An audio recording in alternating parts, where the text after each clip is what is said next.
नववर्षाच्या पहिल्याच दिवशी शहरातील जवाहरनगर परिसरात एका निष्पाप विद्यार्थ्याची हत्या झाली होती। 13 दिवसांचा कालावधी उलटत नाही तोच शनिवारी क्षुल्लक कारणावरून एका 36 वर्षीय युवकाची हत्या झाल्याचे उघडकीस आले आहे। रामदास पेठ पोलीस स्टेशनच्या हद्दीत सायंकाळी ही घटना घडल्यानंतर स्थानिक गुन्हे शाखेने अवघ्या 2 तासात आरोपीला जेरबंद केले। रामदास पेठ पोलीस स्टेशनच्या हद्दीत येणाऱ्या रेल्वे स्टेशन परिसरातील जुना केरोसिन डेपोजवळ मनोज प्रकाश कामेलू राहणार दुबेवाडी या 36 वर्षाच्या युवकाची हत्या झाल्याचे समोर आले। हा युवक निर्मनुष्य जागी रक्ताच्या थारोळ्यात आढळून आला। या युवकाची हत्या धारदार शस्त्राने डोक्यावर वार केल्यामुळे झाल्याची माहिती मिळाली आहे।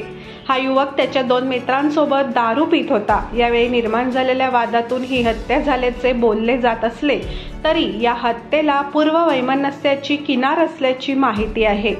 स्थानिक गुन्हे शाखा पोलिसांनी या प्रकरणी विजय महेंद्र संघे याला अवघ्या 2 तासात न्यू रिगल टॉकीज परिसरातून ताब्यात घेतलं।